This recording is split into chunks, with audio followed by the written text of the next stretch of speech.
I did tip off the feds as to the whereabouts of our good friend Milhouse. I'm telling you, I didn't do anything. I don't care.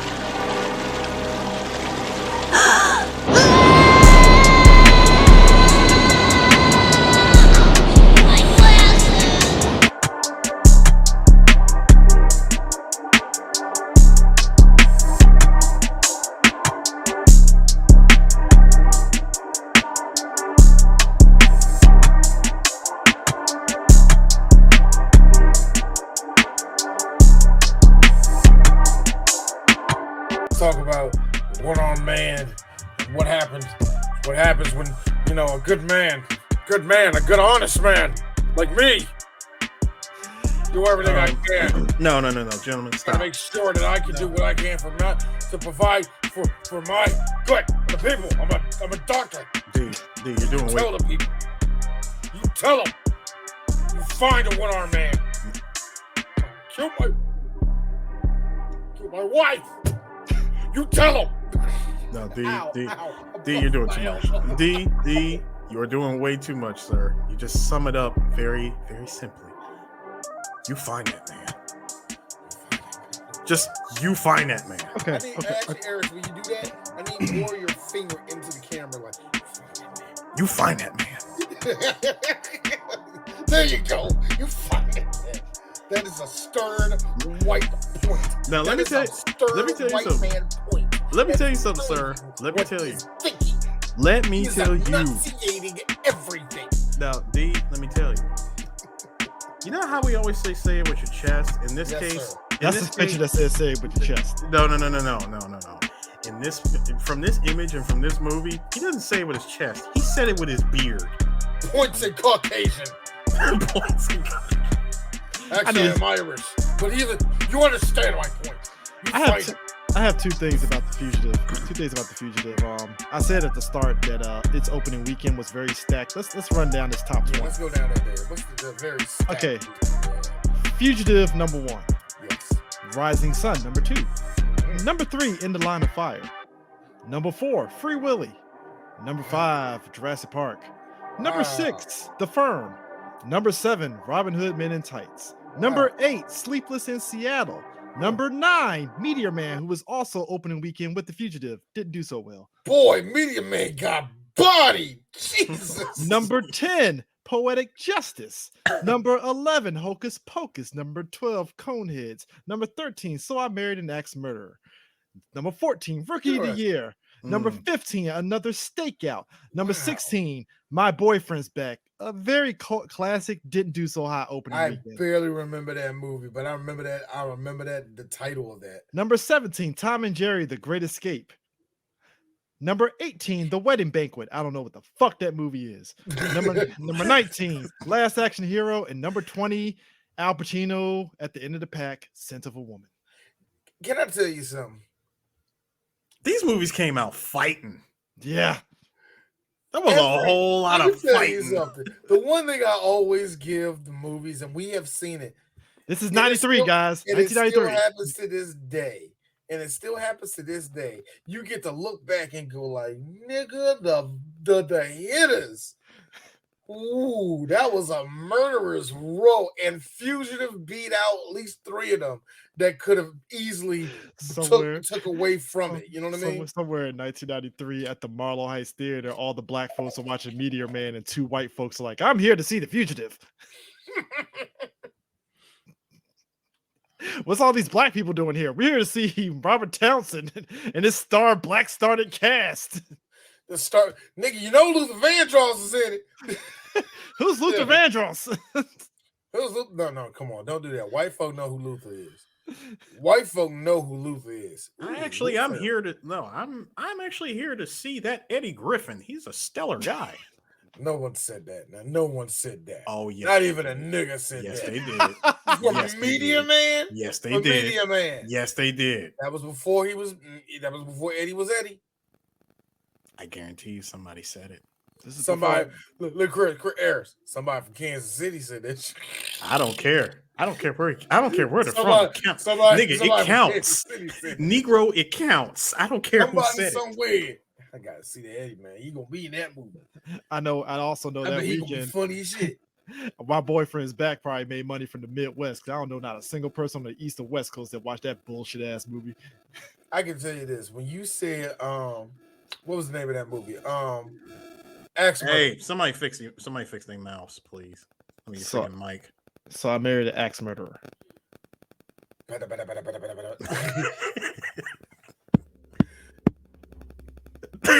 That doesn't help, Chris. There we go. Anyway, yo. So, I'm sorry, man. You sound like Jackal. Hey, look, y'all make fun of me all the time. D gets to have something now. Anyway. Wow.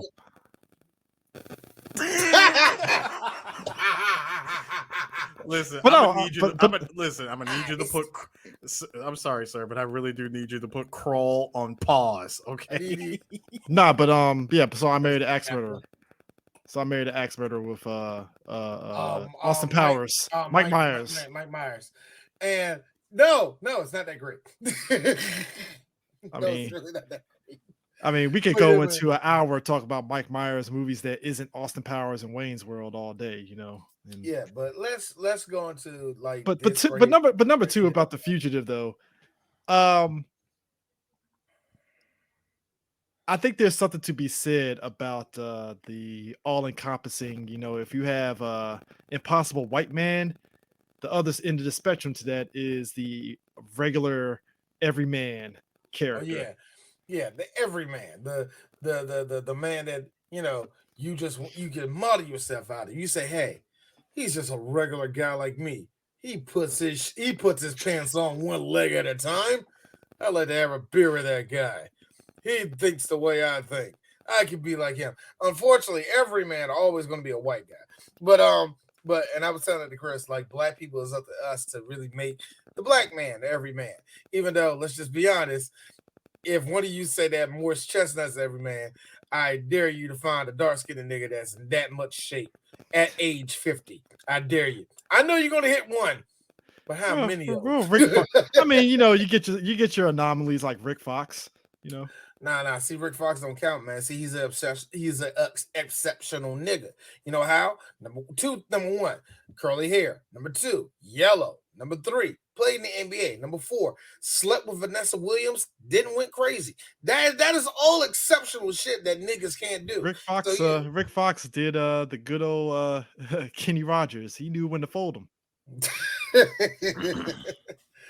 Oh my god! But also, I say this also too. If let me be a black man getting arrested and I tell the police a one-armed man killed my wife, they would fucking club my ass to death and then sprinkle crack on me. Boy, that's a club upside the head. They wouldn't even bother. Put the nigger in the back. Chris. Put the nigger in the back. First of all, it's 1993. They wouldn't even bother sprinkling crack. They would just beat the shit out of you and said they fear for their life. Harrison Ford said one-armed man, and I'm laughing at the fucking movie at this guy whose wife got killed. Saying a one-armed man killed his wife. Whoa. You gotta believe me. A one-armed, like, if you said that, believe me, a one-armed man killed my wife. He said he's armed. Shoot him. PG County would fucking whoop my ass. They would shoot you on sight. The one when he said a one-armed man, and I want you to think about that. Real talk, everybody listening to this podcast. Think about how crazy this shit is. You gotta believe it. A one-armed man did it. Police said Officer Johnson shot at Mr. Powell as he said belligerently that a one-armed man killed his girlfriend. Like a local Southern Maryland man. I'm sorry. Fox News reporting this. Local thug. Local thug. Christopher Quills Powell. No. And the perfect D. D.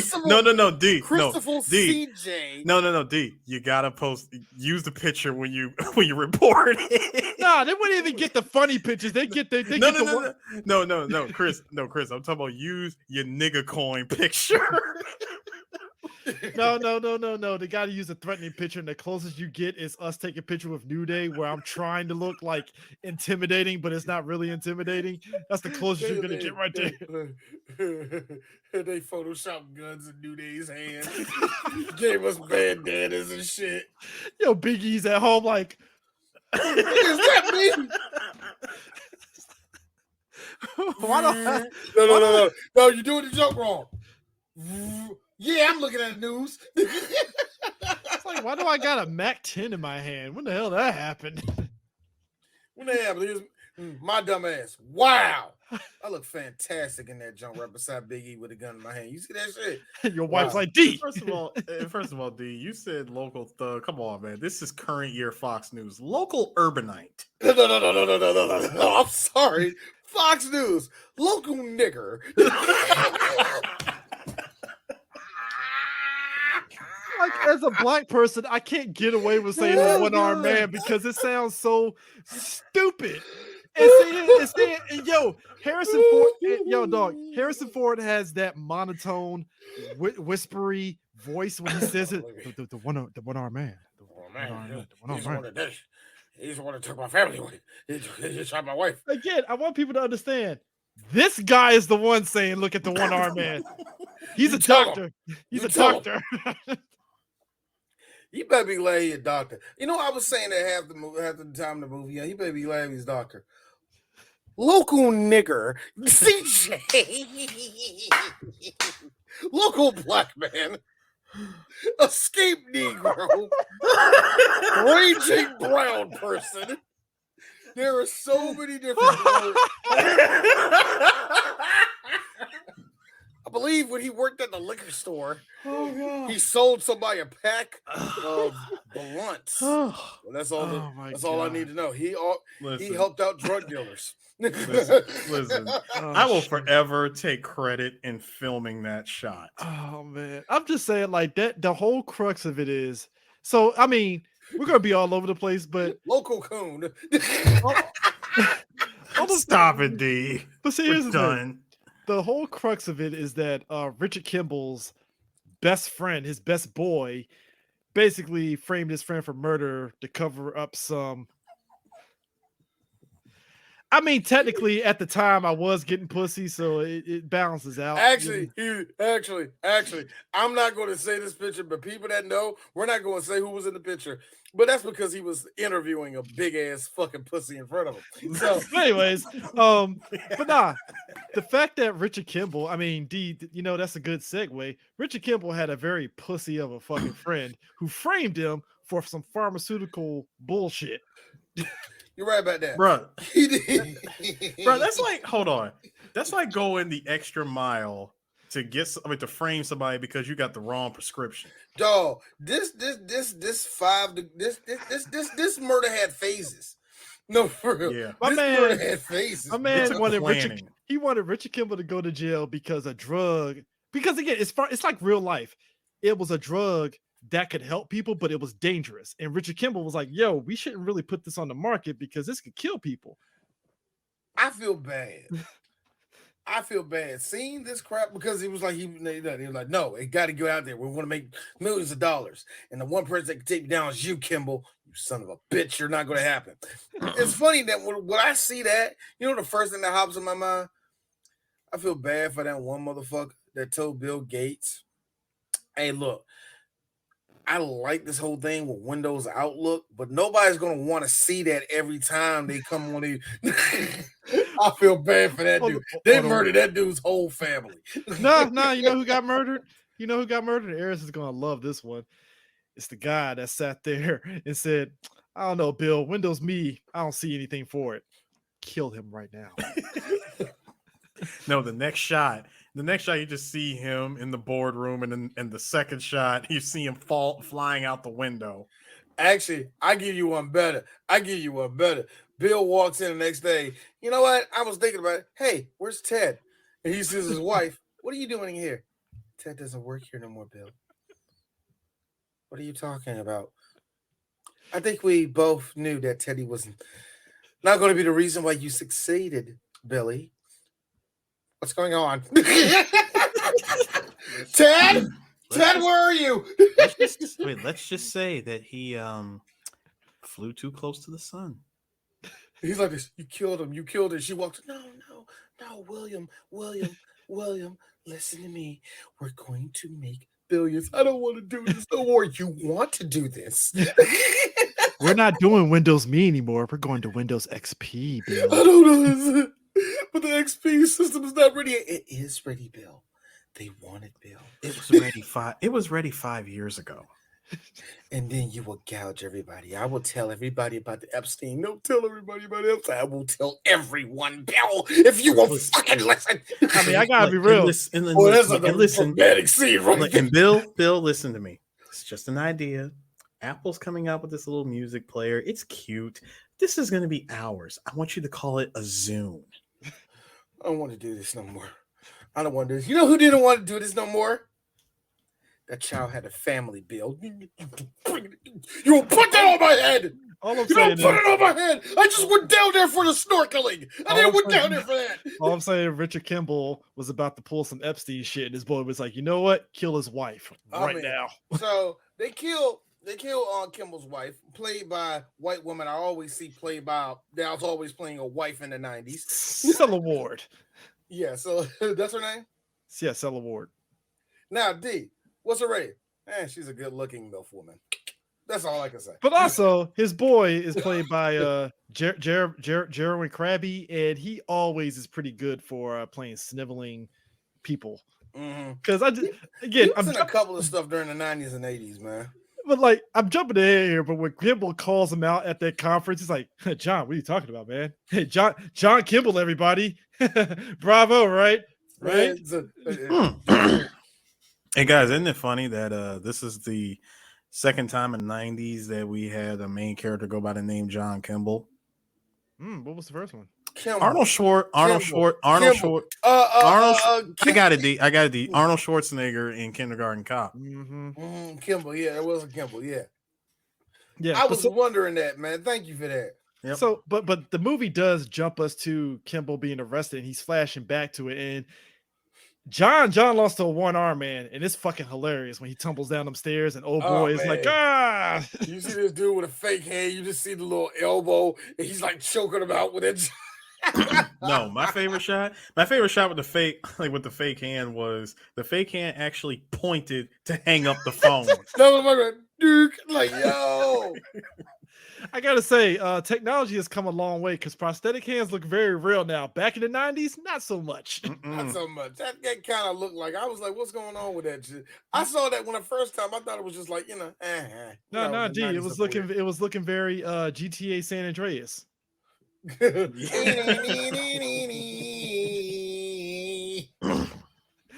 No, CJ, I need you to go down there. Because when they questioned him, like, of course John is looking for me. I'm a one-armed man with a prosthetic arm. as he's doing this and pointing to Tommy Lee Jones as he's saying that. Here, take this. Take this. I like how they always do the little flat palm like that. So that will give you everything that you need. John back. John Kimball goes through the quickest court trial ever. Here, take my phone. Yes. John Kimball goes through the quickest court trial where the jury was like, yeah, that nigga guilty. He ain't even a nigga. Boy, you know they were so quick to throw him under the prison. Do you know what I thought the first time I saw that? When I saw that, all that, first thing that hopped in my mind was Eris. Yeah, so that's when we walked in there and wife was on the ground bleeding to death and he had all the blood on her too. And somehow she managed to throw her titties at me. It was weird, Your Honor. She was dead. I saw you. She was on the ground. I saw you. It's crazy. She had blood all over herself, and somehow her tits landed in my hand. I don't know what to tell you, man. Shit is crazy. Like, right when he was like, Mr. Kimball, Stan, you are sentenced to like guilty in jail. I want to thank your fellow peers in the jury. Your jury of your peers. Why for D? Because it's 1993. It's all of the Wu-Tang Clan in their prime. Old dirty bastard in the front. Hey nigga, why you kill that fine bitch like that? So Okay, so the whole Don't sequence. drop the soap, my nigga. So the whole sequence, and this is where. Hold on, I'm sorry. I just see Gissa. Find a lot inside, my nigga. So the whole train sequence, the whole bus and train sequence that you see in the trailers, it took place in Dillsboro, North Carolina. Now, if you don't know where Dillsboro, North Carolina is, it's outside Asheville, North Carolina, up in the mountains. Yep. White America, USA, because let's just say it's one of many sundown towns in North Carolina. You don't want to be there after dark. Let's just put it this way.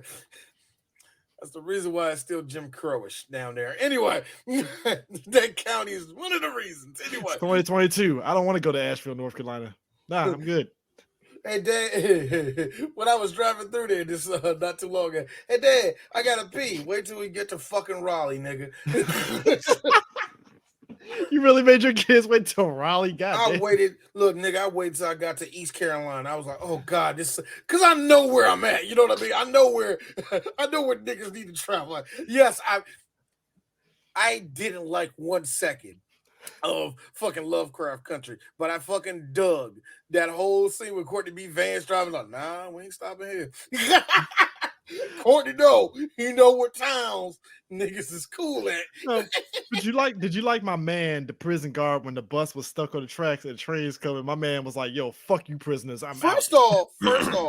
First off, the prisoners were planning a very shitty escape. First off, I don't even think they planned it. I don't think it was. There was no planning. It felt really weird because one of the prisoners started coughing crazy and shit like that, foaming at the mouth, and somehow had enough time to make a shiv. Yeah, and he was about to stab the guy, like, you know, they shoot the guy, the guy shoot him. Car goes, turn the prison guard around, shoots the driver in the back of the head. They flip down the hill. Boom, boom, boom, boom, boom. They on top of the train tracks. Now, at this point, people's necks are either broken or they can't fucking walk. Charlie Clark being one of them. Yeah. Luckily, though, the big bald-headed black guy that I've seen in a bunch of movies back in the day, he lived, and of course, our boy Kimball lived. It's called unbridled Negro strength. D. It gets you out of there. Nigga strength, slave nigga strength. We don't make black people like that no more. Like I said before, it's called to hell with you, doctor. I don't need you. Yo, so Kimball does the righteous thing. He grabs one of the everybody gets it out the everybody's trying to get out the bus. Finally, he grabs one of the guards, gets about the bus, but here comes a train. Burn it. What you gonna do? Cue the action sequence. Cue the action sequence. That don't even cue the action sequence, Chris. But let's show everybody. Trailer schlock. Let me tell y'all, guys, this is the type of effect back in the day. It was just beautiful. Now, I know you can't tell where the green screen starts or ends, but trust me, it was there the whole time. There's Harrison Ford's stunt double right there. Boy. That's Harrison Ford's stunt double. His name's Clyde. Yeah. He did pretty all right. He landed on his part. That's all you know. That's all y'all guys need to know. He made it, okay? So yeah, he jumps off there. It's a shitty looking shot now, but you know, back in the day, it was kind of funny because he's also trying to run away as the whole train is falling apart. Leslie Nielsen did the perfect scene and Wrongfully Accused of this same scene. It was fucking hilarious. It was great. That's why Wrongfully Accused is still one of my favorite movies. But he jumps underneath. But I will say this: the movie does a good job of really going out their way. I know, right? I get it. But nah, the movie goes out their way to really, as the audience member, really emphasize like Kimball is not the bad guy, which I'm like, well, we know he's not the bad guy, but they do these little things like he's helping the one prison officer that got shivved off the train and stuff, and he stashes them underneath the train, and he tells Chris, look at that beard, and you tell me, is that a man that murdered his wife? No, I mean he tells the black guy, hey, stay out of trouble. No, I mean, no. He tells him, be good. Be good. Which my man goes back to his girlfriend and sleeps in the bed. I'm like, you didn't really travel far, did you, sir? No, he didn't. Nah, that nigga said pussy, and then he said, I'm going to fucking Milwaukee, and then I'm gonna go up north. He had a plan, okay? He just stayed in Chicago, apparently. I got stuck in Chicago. The point was he had a plan, okay? But again, I'm a sucker for these movies of Kimball when he's escaping. You see little things like thank you. That's he where I was seen in- him at. That's a very good point. Very good point, Kevin. okay. He was the big, played by Eddie Bo Smith Jr., aka Damien from Original Gangsters. Yes, Original Gangsters. No, wait. Sorry, D. AKA, I like to do that. Original Gangsters, aka no, like Geeks is probably never gonna. We're no. I think we did it. We did it. We did it. We don't like that episode. Tough two titties. I don't think we're ever going back. Hey, that was like year one. I know, right? I don't think we're ever going back. But hey, let's be real here. Eddie Bo Smith played an excellent bodyguard to Malcolm X in Ali. So I can't remember that. I can't. It's kind of weird, man. I can't. He's one of those guys you can't miss him. It's but like, but you've seen him. Like once you've seen him, trust me, you've seen him before. He was a bad guy in Richie Rich. It's like, well, of course you need a black guy as part of your squad, and John Larroquette's of Goons. It's like, I get him. John Larroquette's Goons and shit. Yeah. So, but I'm a sucker for sequences of seeing how somebody can magically escape, because Richard Kimball gets to the hospital and he disguises himself as a delivery person. He goes inside of a patient's room, and what do you know? There's shaving cream there for the patient inside the bathroom he sneaks into. I mean, he does a whole thing. Like, he flawlessly transitioned into that shit. Now, you're probably thinking to yourself, hey, wouldn't somebody be looking for you? Goddamn right. But he's white with a beard. Tommy Lee Jones, he gets his man. That's right. Every old white guy, you like for everybody that's younger than us, y'all gotta understand this. There was a whole lot of white people during that time that were trying to be like Tommy Lee Jones. Country, demanding, and telling you what he feels like. This is prime Tommy Lee Jones. Oh, yeah, this is prime Tommy Lee Jones. 45, for some reason, women still think he's ugly. And yet, he's still getting wet. Look. Tommy Lee Jones already has silver sock status, but what woman is really going for Tommy Lee Jones? I mean, not too many. Come on. I would say about anyone overseas. Probably. I mean, remember, this is the man who is on the front cover of Boss Coffee and Cigarettes in Japan. But it is kind of funny, him and Harrison Ford. Like, Harrison Ford, at one point, he's in the bath, he takes his shirt off. I was like, Harrison Ford got a six-pack. I guess he kind of kept that from Indiana Jones still, so I guess he figured he had to keep himself in shape. Hey, it was back then. CJ, nobody shot your abs back then, so it didn't really matter. Like, CJ was the same thing with De Niro from Taxi Driver. Yeah, I mean, De Niro was like ripped as shit. So yeah, so he gets his man. At one point, they're questioning Charlie Clark. I'm gonna calling him Charlie Clark because that's all I know him as is Charlie Clark from Casino. And he was like, I guess everybody on the bus. Go, I'm talking about the prison guard, And he's like, yeah, so I guess everybody's dead. Here comes Tommy Lee Jones. So what's these shackles with no legs? Thanks. So you feel like revising your bullshit story? Nah, I was waiting for him to say, so you gonna give me my fucking money? Fat motherfucker, you put my money to sleep. No, I was waiting for him to Don't look at him. Don't look at him. Well, you look at me. No. I was waiting. My money to sleep. No, I was waiting for him. I was actually waiting for him to do the other thing. Get super nervous and flustered and goes, I'm the one who just checks in the goddamn receipts. That is all I do. I love my job. They need me. Job. So you're the middleman. No, you don't understand. It's like, no, you're the middleman, sir. They don't need you anymore. Like, they can't do this without me. How do you sleep at night? I feel we have to do Office Space if only for John C. McGinley having that just death stare, looking at him crying during that whole interview process. I would say we need to do it for Orlando Jones having the greatest hustle move ever. Vibe magazines. It's like, what am I gonna do with 200 subscriptions to Vibe?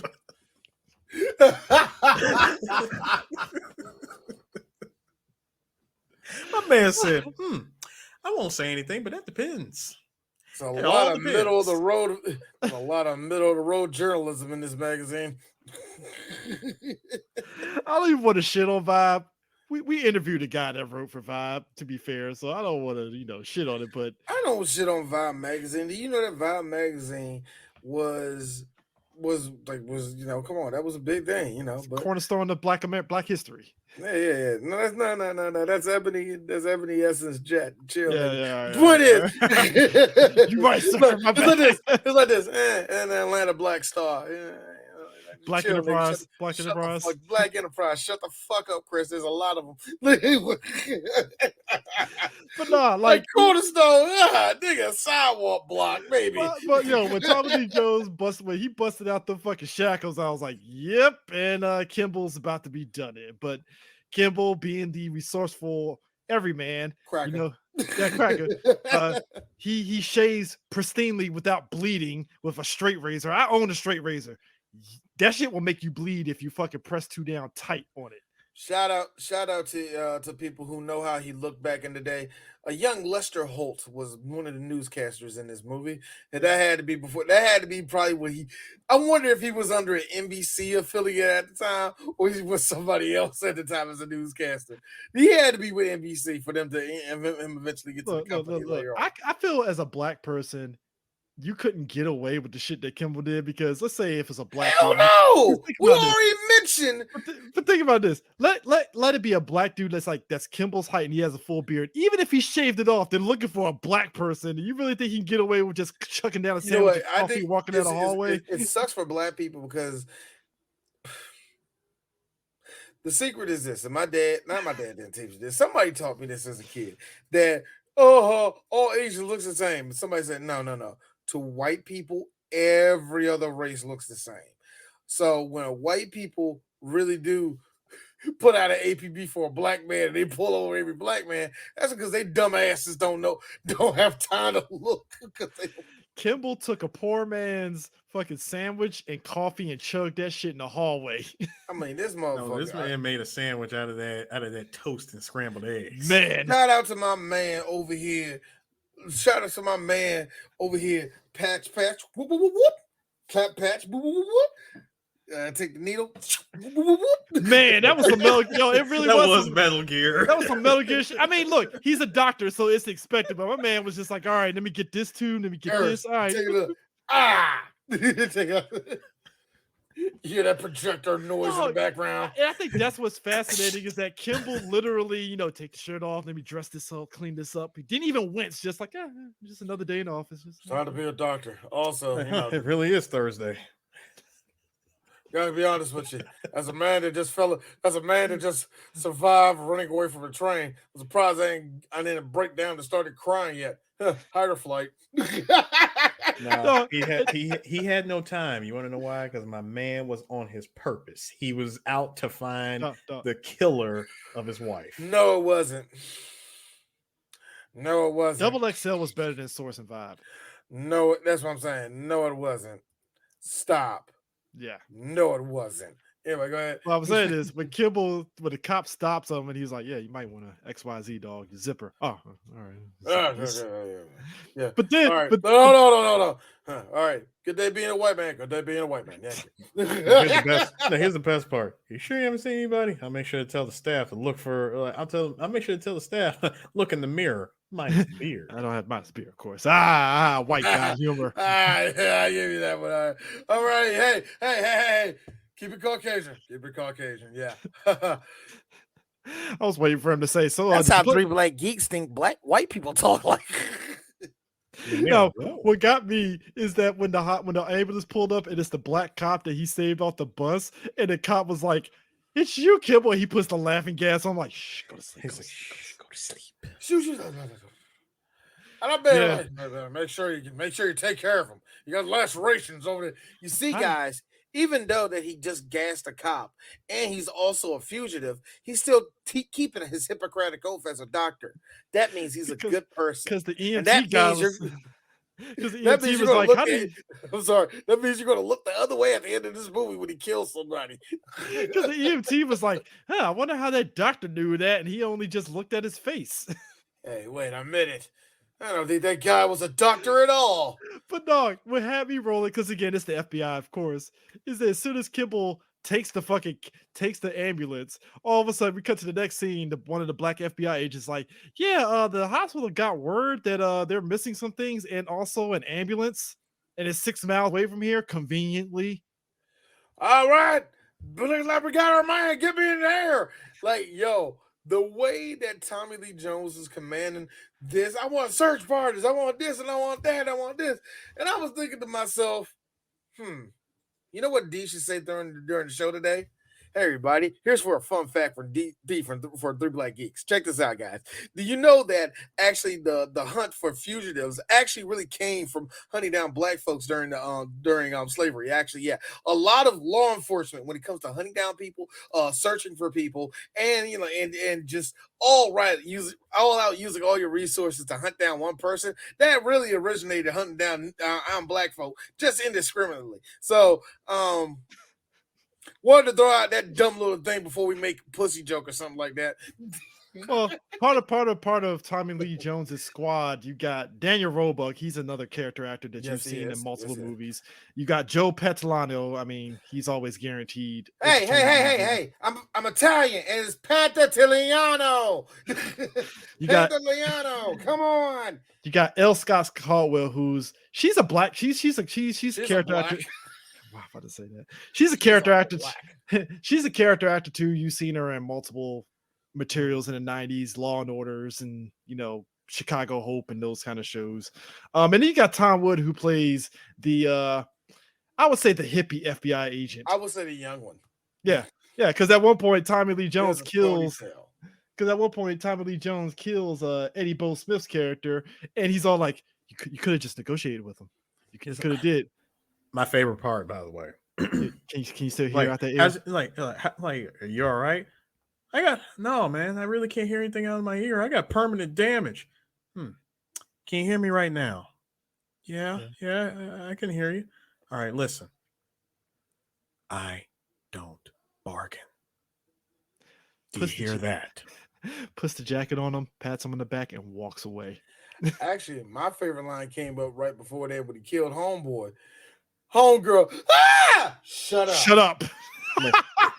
That, you know what? That needs to be a notification for Twitch. I need that to be a notification.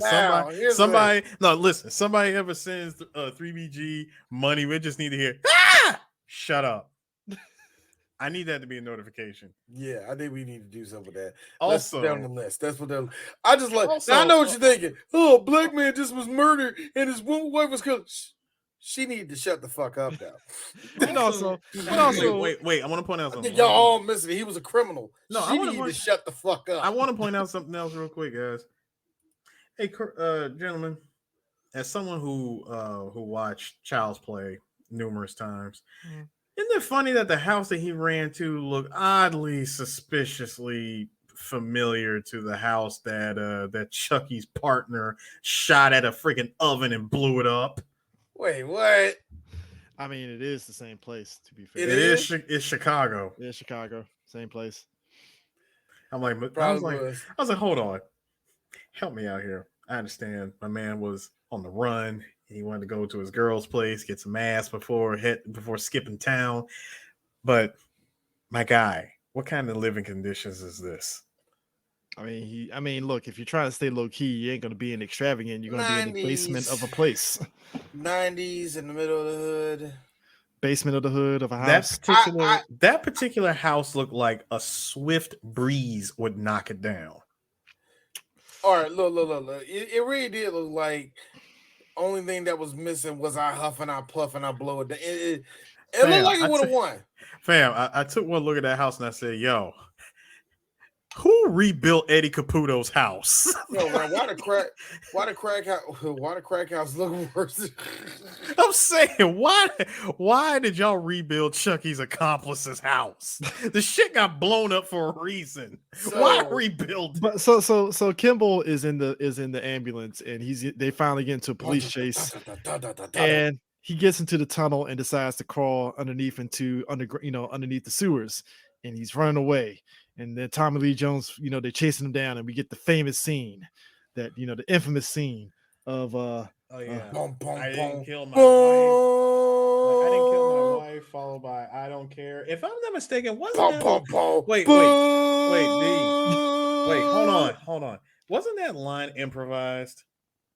Of Tommy responding back with "I don't care." No, the only thing that was improvised was the interrogation scene. Okay. And then I didn't kill my wife. I don't care. And then let's go a little. Yeah. I don't know HTML. I don't care. That's a man that literally wants his guy, and that scene is perfect because it is. As somebody pointed out, genuinely did not care. As somebody pointed out, that this whole movie has been parodied multiple times, even in the infamous in The Simpsons when Milhouse, the same situation. I was actually about to get that. I was actually about to pull that up, but I mean, I was going to play that, but I thought to myself, no, fuck you on Disney. You're not getting my money. It was like I wanted like. That's about, when Bart set up Milhouse. Milhouse is right there in the drainage ditch. I didn't do it. I don't care.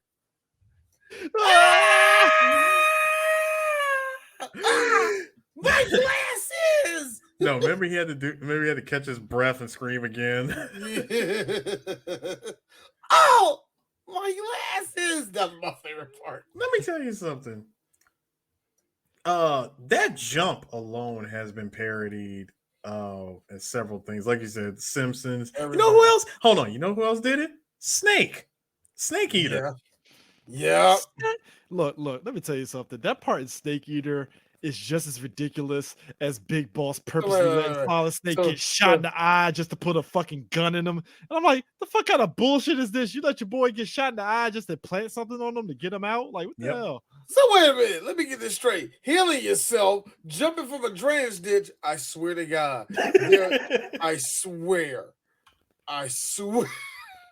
Only thing missing in The Fugitive is fucking Kimball running away from Shagohod. No, the only thing missing is while Kimball's running, he's just running through the woods. What a thrill. Hold on, D. Hold on. Hold up. You mentioned the other stuff that he did, right? It is awesome because it's nighttime and he's just running. You just hear her sing. Hold on. There's another part too. He colored his hair. Yeah, he did. Hold on. Midnight black. He colored with some dark and lovely midnight black. Yes, that's right. For the best in dark hair, get the kind that all black men get. That is dark and lovely. He used that particular dark brand. And lovely by the Johnson family. My man used dark and lovely because Luster said no. Let's just be honest with you. When you want your hair to be dark, get what the niggas get. Look. Hey, white man, you got that black. Yes. But my hair is for like I don't understand it. I put this in my hair 2 days ago, and I'm already going gray. Hey, what do you use, Deontay? Damn it, Chris! Because the container is green, that's why it's bleeding through. Care. Hey, look, Eric, check this out. Hey, like I got a question, Jerome. What do you use? You use the wrong thing. You need to use. He already has the box in his hand, like he just dyed his hair. You try this. Nah, but Kimball, and this is where the movie starts going into black products. Jesus, black business. At this point, this is where the movie transforms into Batman detective mode because finally the movie goes into detective. Richard Kimball turns into the Batman all of a sudden. He's detective. And I know what you're thinking. He lived, yeah, bullshit, right? Anyway. Oh, wait, hold on, D. D. I was right.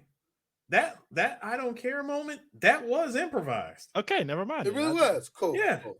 He I thought I improvised that heard shit. something from that though too. Yeah, because they said About because I remember being because I remember improvised. he says I think it was either him or Joe that said that interrogation scene was improvised. So I didn't know I don't care was improvised too. No, because the line from more or less the line from that moment of I didn't kill my wife, and instead of him saying the line from the script, which was that isn't my problem, he honestly delivered a more believable line, which was I don't care. I don't care was way more believable. I think people don't understand Harrison Ford.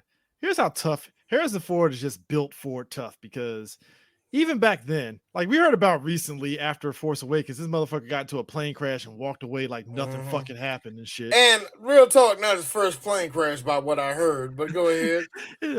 Two plane crashes, that would make Ric Flair blush. Come here. No, Harrison. Maybe you don't need to be behind a wheel. Because let's put it out here. Put it out here. Flying has been, bar none, one of the safest ways to travel. Really, it has killed way less niggas than a fucking walking. So that tells you something. But that also being said, if you crash more than once, maybe you need to get retested, dog. I don't know. But here's my thing too. Harrison Ford had a leg injury in this movie that he had ligaments in his leg and he had a limp. Now, if you watch this movie, you notice Kimball has a limp.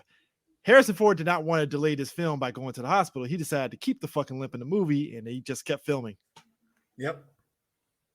See, hold on. All right, white guy from Jake in 1992. So yeah, that's what I like about Harrison Ford. See, he was Han Solo, so he's a real man's man. God, man, I love. Yeah, he's an everyman.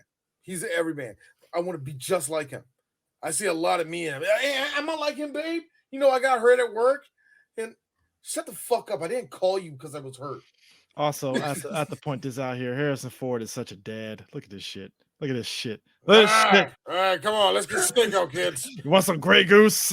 I heard this stuff's so good. Come on. Get low. Hold on. Get Wait. low. Get low. No. No. Fuck the windows all that. over there. No. The walls over there. No. God damn it, D. Fuck all that. Note the freaking cell phone belt clip. Man. Let me tell you something. No, you know what's getting me here? No, for everybody that can see my hands. No, I can't. Right there. No. Right. I want you to see it right there. But what's really getting me, if I can get a laser point on you, the fucking tucking in of the shirt that just says, "Look, I ain't taking it out, but we're getting ripped tonight." Get ripped tonight, baby. Yo, notice the red in the nose and in the cheeks already. Oh, that Grey Goose had him. Has been rolling already. He came in with a plan. My man was like, I'm gonna get fucked up on Grey Goose tonight. Skeeter. Oh, Skeeter. God damn. Me and Callista Flockhart will get fucked up on some Grey Goose tonight. Somebody come get her. She's dancing like a stripper. But Harrison, why are you talking like that? Come on, somebody come get her. She's drinking up the liquor. But so this movie goes in detective mode, and this is where Richard Kimball decides, all right, I gotta find who this one-armed man was and how this connects to why they killed my wife. I'm just I see the movie and I was like, so stupid. One arm, man. Oh, that nigga really did have one arm. That's how I literally. Dude. The second you saw it was a prosthetic arm, you were like, but here's the problem I had. It was one of those mechanical arms. Who says mechanical arm? A doctor that doesn't know shit about prosthetics. But he did. He's the reason why he killed his wife. No, I was gonna say, why has that not become a thing? He got a mechanical arm. I'll tell you what's more fucked up is the fact that Tommy Lee Jones. Automail. Now I call it automail. Yes, automail. If I'm a nigga that lost his arm and I like, yeah, give me my automail. Sir, it's a prosthetic automail. Thank you. I find it fucked up is that like an hour and 15 minutes into the movie, it took Tommy Lee Jones and Joe to bump into a black man with one arm before they was like, ah, shit, Kimball might be right about the one arm man. The fact that it took a black man. You didn't believe him before now? Like, what the fuck? Like, But I didn't believe. No. See, here's the fucked up part, guys. If if Kimball has simply said it was a black man with one arm, guaranteed, guaranteed. Had he said that, this movie would have been cut by a solid hour and 20 minutes. Tyrone from the south side of Chicago would have got jacked up. It would have been like this. All right. Hey, Chief, you see me for a second? I don't know, but I think you got a point there. Think about it. Why would there be a one-armed black man? Why would there be a black man in that section of Chicago anyway? Better yet, exactly. D. Here's the even better question: How did a one-armed black man seem to get into the house and there were no signs of forced entry? Also, I got one bitter question: How was there a black man in the area of that section of Chicago and there was no reefer smell anywhere? I don't like none of this. It could be that our one-armed black man doesn't smoke the reefer. That's impossible. They all do that. No, they do you that. Say impossible. No. See, I've been a cop longer than you. Okay. No, I've been a cop longer than you. Has nothing to do with it. I've been a cop longer than you. I know what they do. They smoke their reefers and their crack pots, and they go out there and they start killing people. Sir, that's exactly what they did. Sir, I lost my goddamn partner because of that. Sir, you are merely stating this off of conjecture. I'm speaking in high probabilities. High probability. Well, guess what? I know last week we had that problem about the wet bandits and they're back in the area and stuff. I don't believe that, but I think we need to investigate this. I think we need to put all the Chicago resources into this. We're going to investigate this one-armed black man. Yeah, we have to. Also, Kimball, while Kimball's going undercover as a janitor in the hospital. Me and Harris need to bow at the end of these little skits. My man is in the hospital posing as janitor to find records of the one-armed man that got his specific arm from the Cook County Hospital. And while he's there, as Dee pointed out earlier about him being a doctor in the Hippocratic Oath, he helps a young black youth, who succumbs to some sort of injury. Don't know if it's from a gang fight or whatever. I think it came from football or something like that. Yeah. But here's the thing. As a dad, that I got to go through this one more time. It's just something about a black child that's beneath 12, and they do the little, I'm trying. It's like, man, help that little young brother. Hold on, it could be because I'm a dad, but I have seen my kid because my kid got to be one of my kids, my middle son. He has to be you got to put him on a nebulizer if it gets too bad for him, right? Yeah. So I'm like, you all right? Tell you like this, I'm all right. So when I heard like, I'm okay, doctor, I'm like, help that young man, help that boy pull, help him.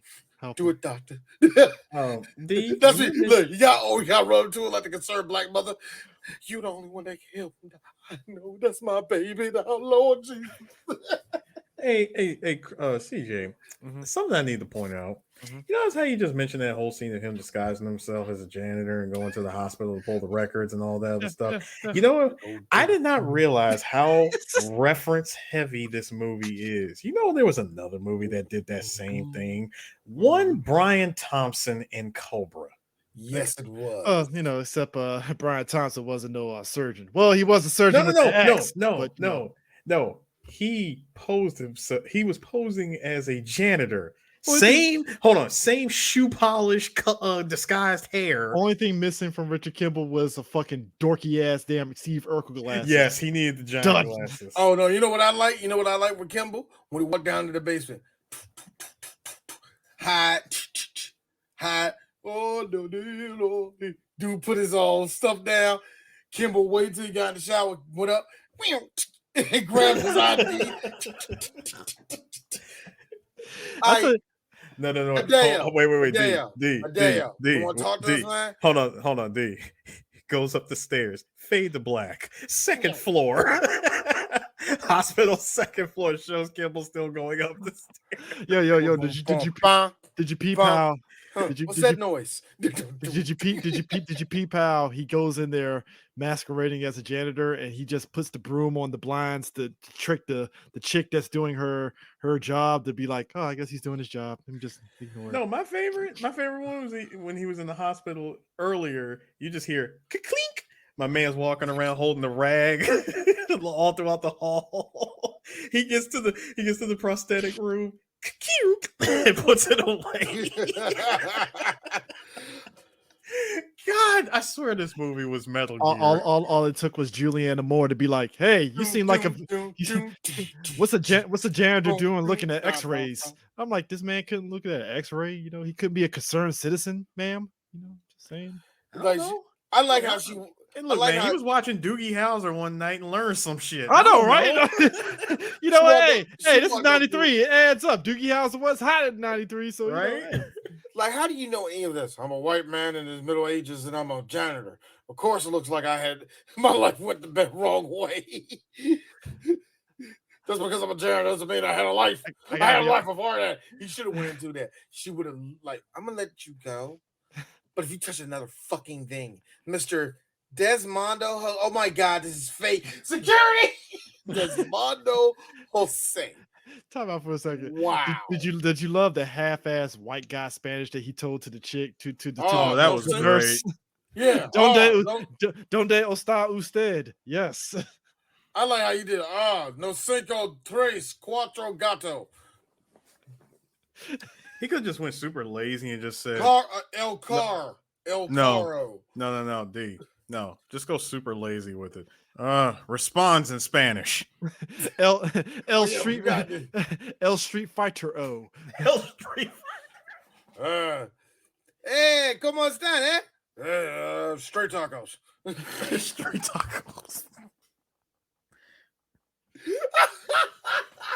Quesadilla. Buenos dias, eh? I didn't look.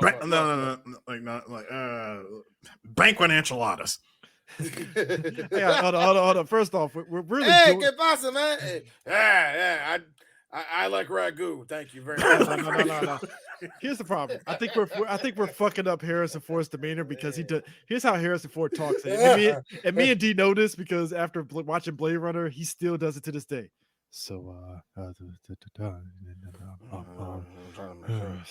then I had to help this kid out here, and I look at the X-ray, and trying to make sure. But don't worry about that. He's out of the picture. Did you go after the one-arm man? The one-arm man was over there. My wife was a beautiful woman. Took it from me. Took it all from me. Look, that's the sick part because that moment when he's with his wife early at the beginning of the movie and he's all touching her and stuff, he's like, "Don't worry, honey, I'm gonna be there tonight after I help this." And I'm like, that is the most softest voice ever that women like. And it's like, but you're doing this the whole movie. Oh my god, I love this so much, Mr. Kimball. Yeah, that's the way I like it. Call me Mr. Kimball. Love it when you call me that. I've been in it. Yeah, let's have this standard missionary sex. You want some Grey Goose, kids? Come on, kids, come on. Let's get twisted. Grey Goose. But nah, yo, she really did pull Susan. You're not Jose. Bam, citizen's arrest. Security, my man slipped right out that bitch, though. Yeah. Oh, did you like how Harrison Ford rolled into the police precinct looking for the one-armed guy, and it turned out to be some rando that thought his family visited him, and it's like, who the hell are you? Yo, like I said, the way he got away with trying to get No, time out, D. How do you this motherfucker said Kimball and stopped. You think my ass is gonna stop when somebody says my name? I'm gonna keep walking like I didn't hear this shit. This motherfucker looked up. I'm like, you dumbass. Kimball. You know what's right? You know what's probably like a little shit. He caught him off guard. He really didn't want to do it, but he did it anyway. Kimball looked at him like when your parents say your full name knowing that you're in trouble and you look up like, oh shit, I'm in trouble. Oh man, they use all the spacing in and everything. They all. Did you also love the white man trying to get through the door before it closes and his door got caught in time to leave? It's like, I'm in through the door. Yo, man, the whole and here's the thing though. At this point, I was really thinking like, the U.S. Marshals have burned a lot of money at this point. And I was thinking to myself, why do people like Tommy Lee Jones' character in here? Because to me, he seems reckless. To me, he seems he wanted. super reckless. Here's the sick part. Tommy Lee Jones did not expect this movie to get any nominations, and this motherfucker won a Best Actor, Best Supporting Actor nomination at the Academy Awards. Wait a minute, he won it. He won it. Mm-hmm. Bruh. Yep. No Tommy Lee Jones, Best Supporting Actor. It actually was up for Best Picture, Best Cinematography, Best Film Editing, Best Original Score, Best Sound Editing. It cleaned up. But yet it only won for Best Supporting Actor. But the fact that it got nominated for that stuff, it's like, you know what? I kind of see why people want regular movies to get those nominations, because back in the 90s, The Fugitive was like the kind of summer blockbuster type film that got nominated for the Academy Award. So it's like, but I think that's just the consequence of anything. Anything is going to have to be topped. You know what I mean? There's going to have to be some type of bar or some type of like I said, you're going to have to move the bar eventually. You know what I mean? Yeah. So, I mean, because I get why Tommy Lee Jones thought it wasn't going to get anything, because it's like a typical action movie, so you don't really expect anything. Yeah, you would think this like I said, like nobody was going to do it, but for like I said, it just had a whole lot of people just attracted to it, man. And like I said, you can't and even for at the time, this was kind of not even so much high budget, but I think it just hit. I wonder who was working at the Academy, because it kind of, when I think about it now, it ain't that special. Just a standard action thriller movie, and it's like, huh. All right, I guess. What did it do that was so different and all the rest of that? Was it so charming? Was Tommy Lee Jones that different at the time? And I'm guessing maybe so. I mean, especially Tommy Lee Jones's character. And I'm not saying that his character wasn't a good character. It was, but look, I put it this way, nigga. It got nominated. I don't think it won. How did this ain't Johnny Depp as Jack Sparrow the first time, nigga? Like, yo, come on. It ain't like, you know what I'm saying? I don't know. But dog, did you love how did you love how Kimball got snitched out by the Ukrainian family that got caught up on some like child pedo shit? Was it pedo shit? That was hilarious. Yeah, was it some pedo shit? Because one of the because the cops was like, "Oh, so you like to hang around strung out 12-year-old girls, huh?" I'm like, damn, that's some Ukrainian taking shit right there. Yeah, that's some good old scumbag ish right there, bro. Like, bro, that was some in-house shit right there. I mean, and the fact my man was eating a sandwich and snitched out Kimball is fucking hilarious. Like, yeah, that's the guy that's eating a fucking burger from McDonald's, and I'm like, you gotta think about it. Like, yeah, man, we got this guy. We got on some charges down here, man. You over here talking about, oh, I know Kimball and shit. You gotta think. He was like, I don't know, man. I don't believe him, bro. So when he got it, like, are you sure? Oh yeah, that's the guy. Yep. My mama rented that man. Hey, that's the guy that Ted Cruz said that black woman got off on child pedo charges. So supposedly. You know what he said, right? So you want to let me out, right? I mean, it was just only one girl. It wasn't like I had. Now note, y'all, before anybody judge me, this was 1993. So like, hey man, it was just one girl, right? I thought so. Yeah, thank you. Let me get out. Now, even though dude got caught up for dealing drugs to these underage girls and on some real scummy pedo shit. First of all, it's always these fat white guys. Right? Man, really? Ain't it? It is. But then hold on, it made me think of something else. I can imagine him being in the interrogation room and he would say, and I quote, "How old is 12?" Man, you're gonna have to so how hard of a 12? Oh my god. So as we talk about Kimball running away, he manages to elude Tommy Lee Jones in a St. Patrick's parade. He just blends in with the crowd. I mean, look at the new DLC of this, man. This is this man had like 4 different The outfits. new DLC. Seriously, he had like 4 different DLCs. This one. Don't forget this one. And now, like we said, this one. Oh, D, what's the difference between courthouse look and jail look? Is it the slick back hair with the beard? Hey, look. Warner Brothers is trying to get every dime out of this. All right, I don't make the DLC Because supposedly the studio didn't like the fact that Harrison Ford was bearded in the movie, and I was like, damn, they really had a beef with bearded fucking Harrison Ford. They just didn't want. No, they wanted to keep that quality, the Indiana Jones look, like the quality Harrison Ford look. They wanted his face. Yeah. And what people fell in love with Indiana Jones, like you just said, wasn't a beard. It was his good-looking looks. Let's see your whole face. Yeah. Even like I said, and it's so wild at the time. Harrison Ford laid the blueprint down for Liam Neeson and Denzel Washington. And now I hate to say it, Frank Grillo too. Hey, you're old, but you can do action. Here's a tragic story real quick about Frank Grillo. Hey Frank, you were in Marvel movies. What happened? It wasn't even Marvel movies for me. It's like, yo, Frank, you just been in this game a long time, have you, bro? That's all I can say. But you know what? To be fair to him though, he found his niche on the direct-to-DVD market and has been kicking up. Yep. That's what I'm saying. But Frank's not even that old. Frank's about like 45, 48, something like that. That is a hard 48 there, buddy. Yeah, oh man. Yeah. But I don't think he's 48. But the point is, like I'm saying, he 35, dog. Yeah, I know he ain't that. But here's the thing. He laid down Harrison Ford kind of laid down the blueprint of being an older man in Hollywood and still being able to do action and still being somewhat of a sex symbol and all the rest of that shit.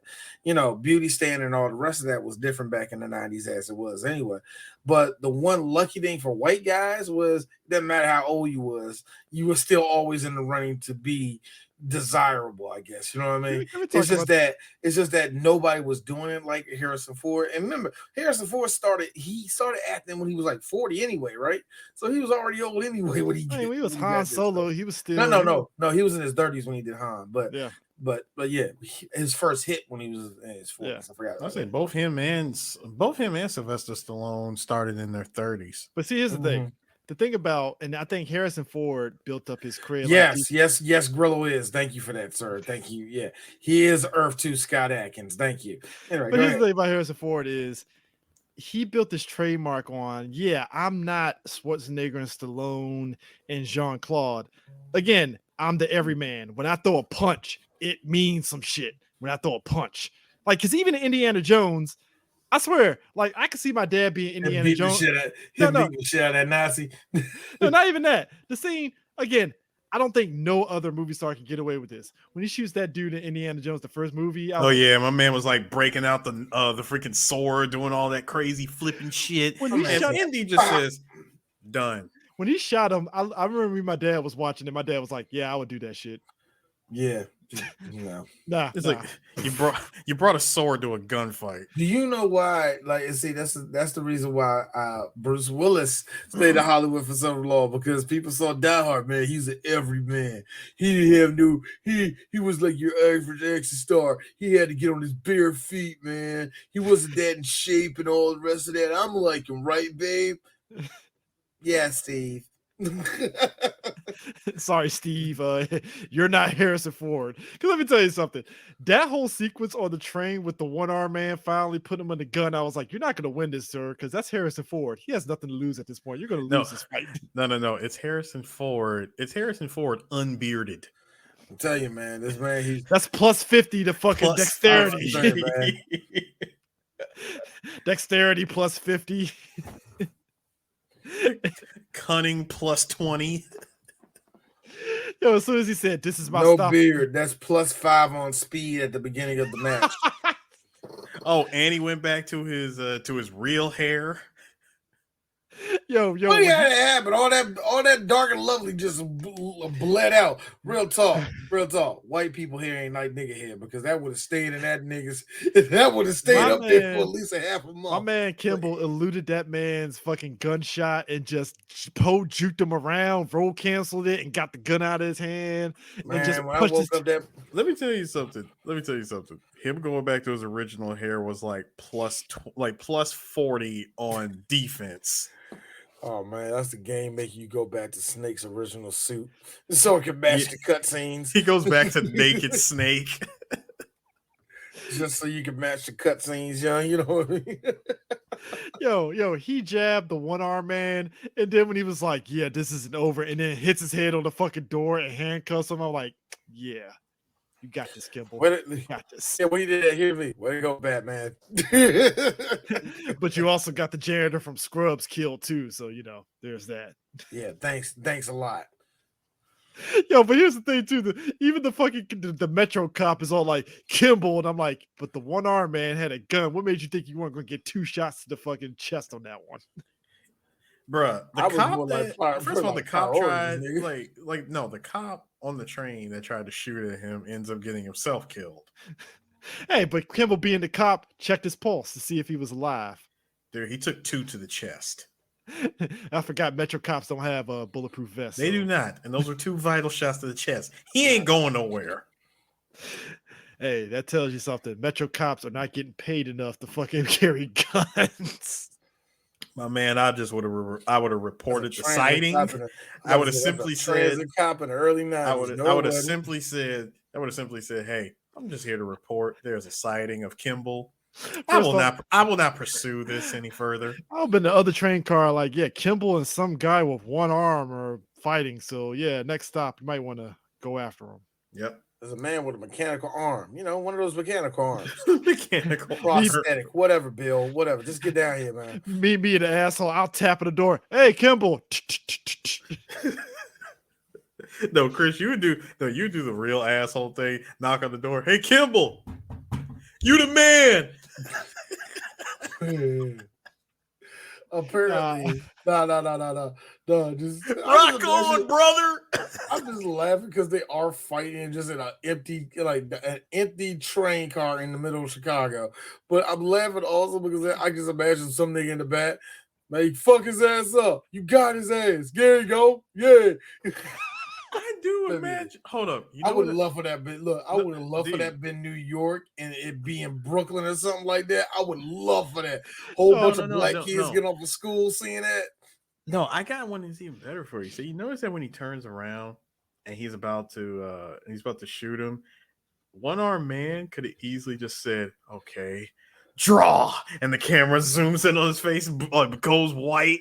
We got the life bars between the two. Guys, imagine being on the green line going to Branch Avenue. You just see 2 random white dudes fighting it out. It's like, all right, I'm going to go ahead and get the fuck out of here because clearly these 2 guys didn't get off at Waterfront. Down in the hood. No.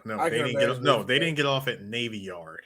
I know. Look. They fighting in that look. Now you know how black people are. We're gonna let white people do what they do. We just gonna stay out of it. So just a whole bunch of black people just trying to get home. They tired, just sitting on the. We're just sitting there. They're just struggling.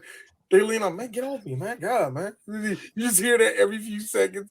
Here's the best one. One dude gets his somebody he stepped on his Jordan or something. Dude, you just hear the dude. Oh, really? Oh, man, get the fuck off, man. Fucking black fucking black fucking black WMATA cop just sitting back like, I'm gonna let these crackers just fight it out. I ain't touching this shit. Yo, come on, Mo. Yo, man, you fucking talking on my foot, my nigga. Next stop, Largo Town Center. Nah, nigga, nah. Fuck that nigga shit up. Nah. Drag his ass out, Mo. Drag that nigga shit. Add that nigga out. And you know it's a nigga from DC. Add that nigga out, KD. There's always a KD. Add that nigga out, KD.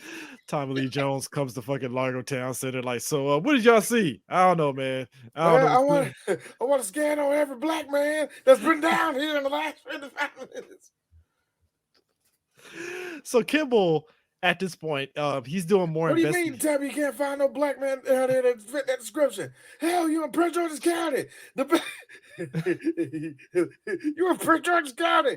This is the most affluent African American community in all of America. Now you mean to tell me you can't find a black man in this county? That's just bullshit. So after that scene, Kimbo goes to one of the doctors that he saw in the picture with the one-armed guy, and that's when he figures out, like, hold up, so you mean my boy that gave me money outside his car is the one that was behind this shit the whole time? I'm telling you, man, think about it. Just think about it. If you the dude that came up with ringtones, the other nigga from Motorola come over like, dog, this is gonna mess up some. What's wrong, honey? I don't know. The guy warned me. Think you need to kill him over this ringtone thing? Yeah. This is serious thing. Again, as I said earlier, when he pulls up at that conference and Nichols is all like, "Hey guys, it's Richard Kimball." I like how all the white folks know, something's off. Now, this is the thing you need to know about that. Now, his boy who's making this speech right now, he's helped him at least twice in this movie. And the first time he saw him, he was on the street. He was like, "Hey, he did the noble thing." He like, "Yeah, I saw Kimball. What'd you do?" I gave him a couple bucks. That's all I did. Where'd he go? I don't know. I don't know. Yeah, He did that. he did the friend thing. He like, I don't know where he went to. But my friend Richard Kimball did not kill his wife. If you came here for help, you came to the wrong guy. Okay, doctor.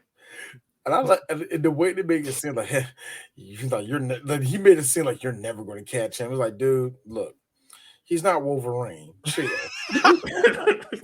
Like, dude, like, yo, Rick, look, but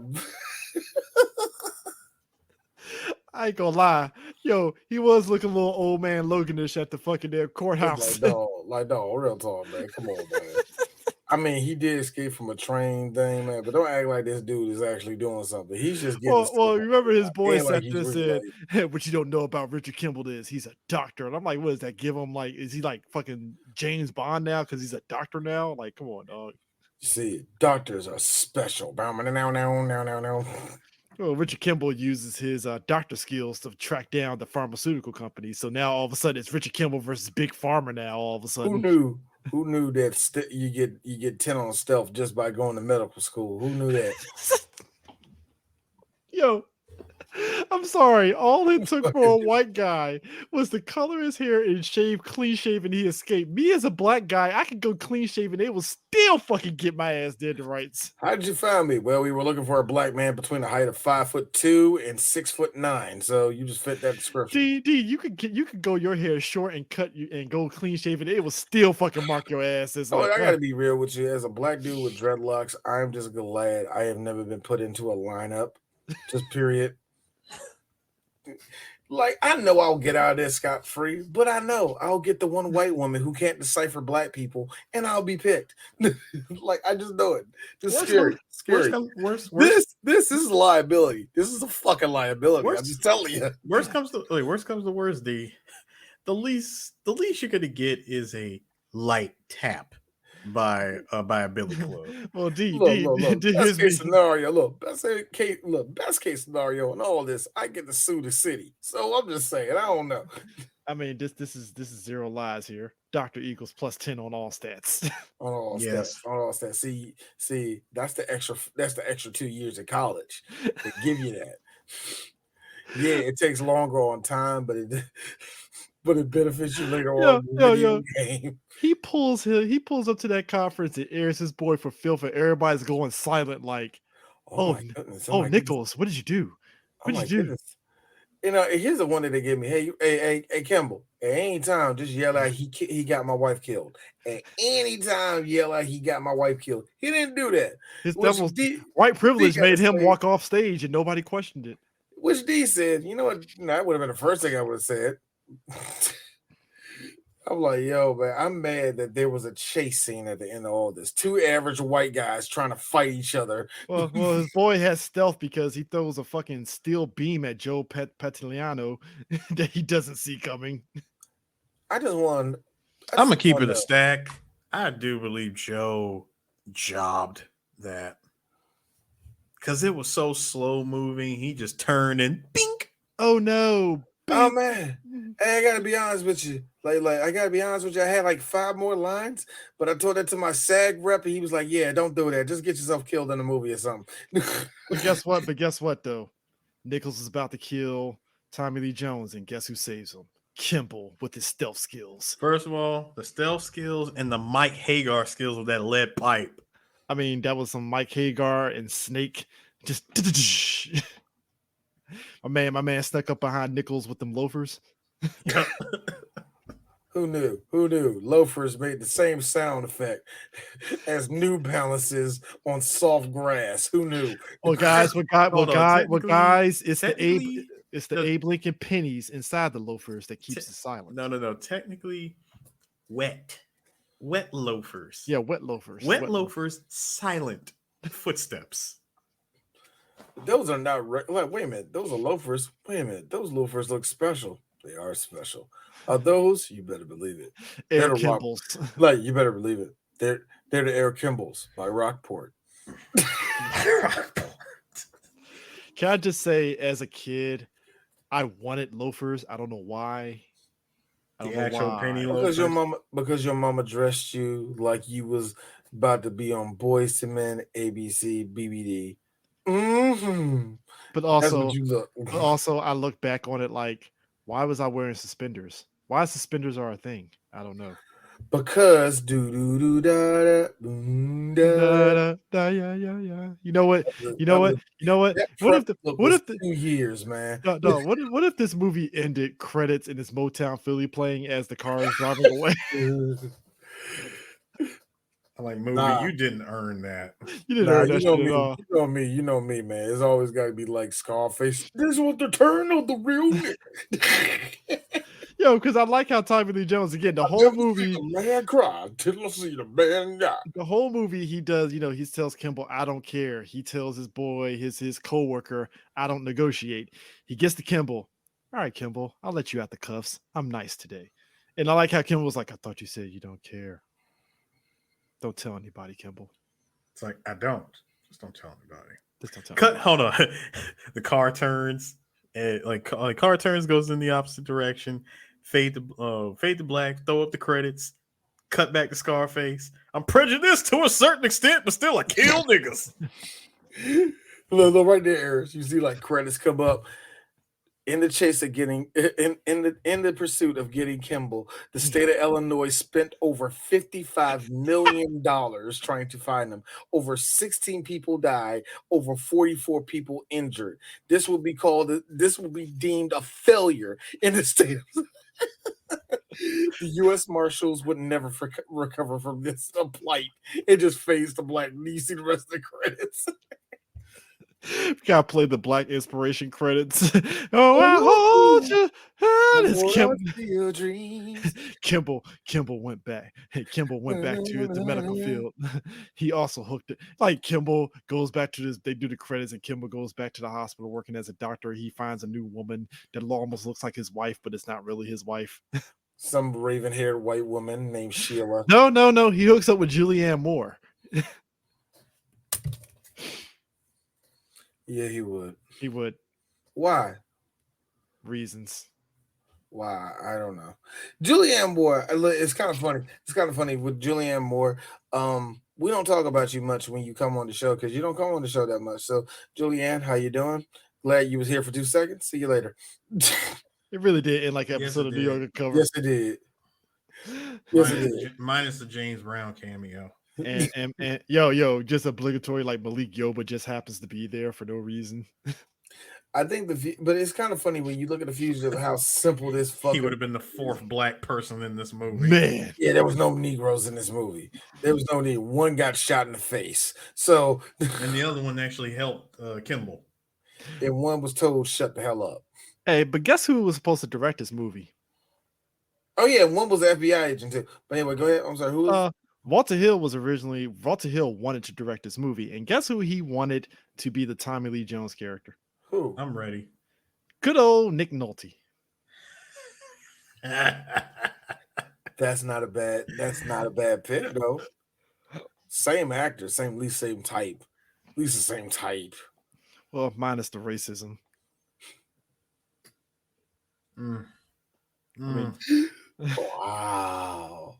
Why He had Nick? to put no AD. It was hey Chris. You know he had to put that to the side for blue chips. man, look. Bro, they gotta be around niggers on this one. Gotta be around the brownies on this one. No. And I'm with the So you know no D. And I'm with the tall my co-star is the tallest brownie of all time. Look, all I'm saying is like, wait a minute, come on. You gonna call him a brownie? Nah, I'm not calling him brownie. Shaquille look, it was nice. Like, yeah, he's nice. He drinks his beer. You know his dick is bigger than your bill. Come on, Nick. now what people don't Nick.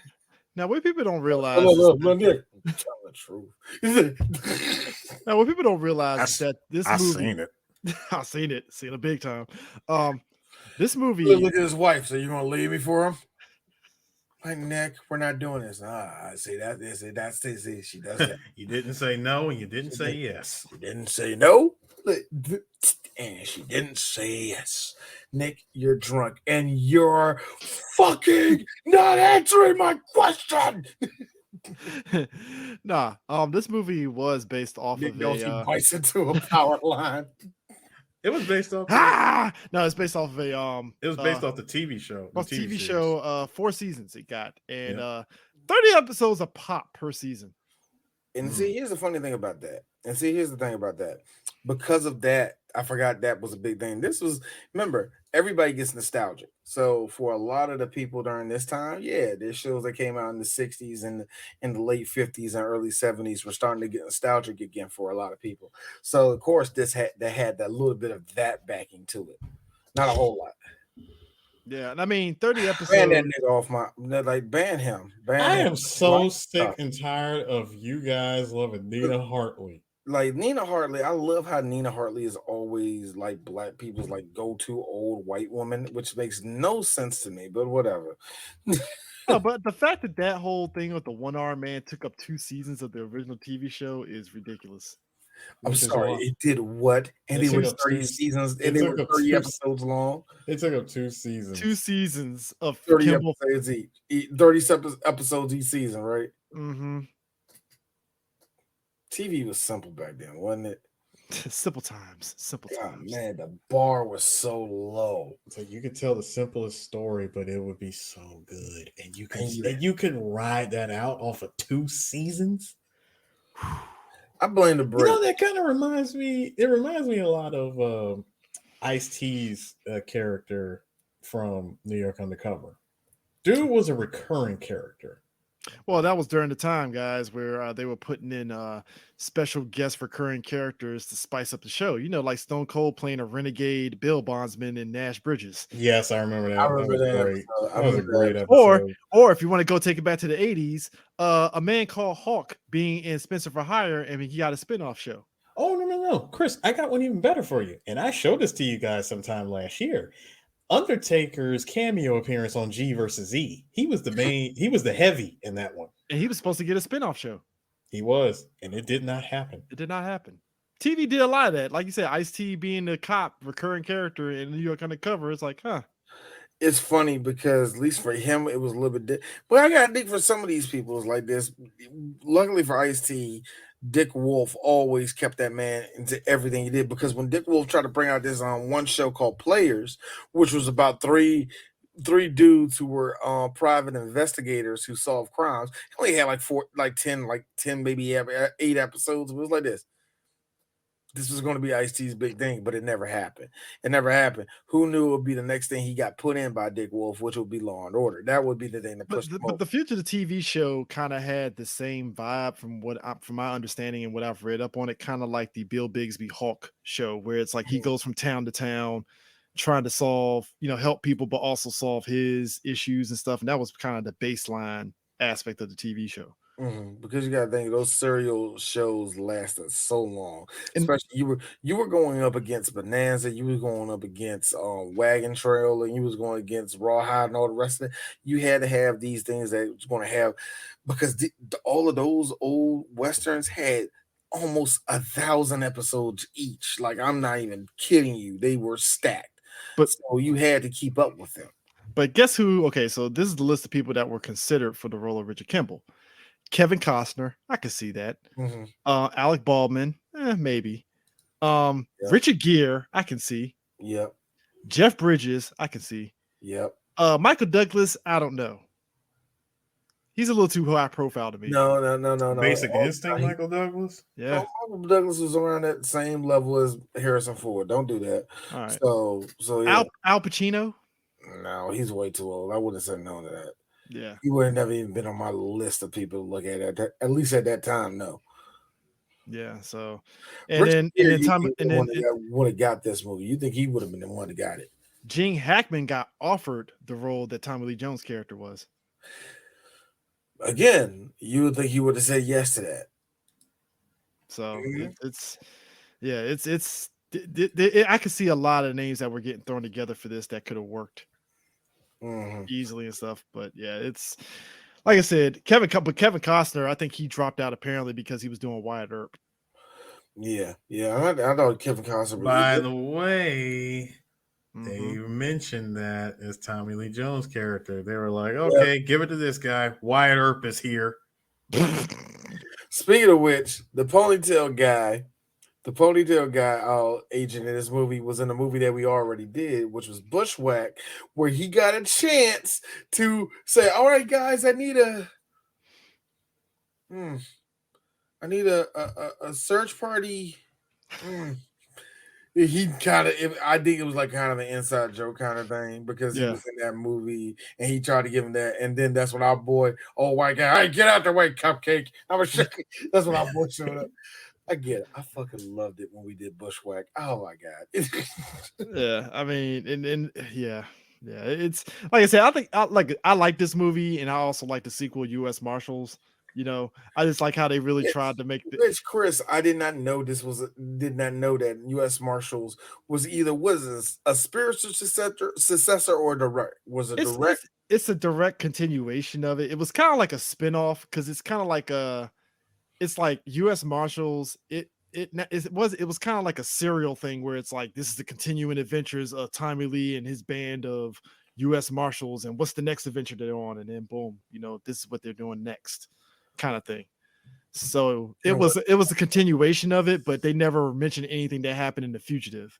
Which is kind of weird though, because I remember U.S. Marshals came out and I remember there being two minds of it. The people that watched the movie loved it. Critics, oh man, they were mixed. A lot of people, but a lot of them dumped on it. So there's a reason why that movie kind of really didn't grow from after that. You know what I mean? Also, I tend to forget. I was like, oh, that's right. RDJ was in that movie too. Yes, he was. Will we do it? Maybe. I can't promise yes on that one. That's all I can say. All I'm saying is I feel since it's 1998, we have to talk about Robert Downey Jr. when he was like sober for the second time and he was high on life at that time. This time. It's all good. I'm good. 2 years later, sleeping in somebody's random bed. Finally, who knew going Ally? I don't think it was after he got on Ally McBeal. That's when he finally snapped and got his shit together. But so whatever. Snapped, got his shit together, and Favreau was like, "Hey, you want to be Tony Stark? Sure."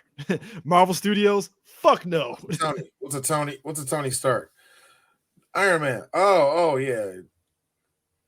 What the fuck is that? All right, look, listen to me, Rob. So like 5 days later, wow.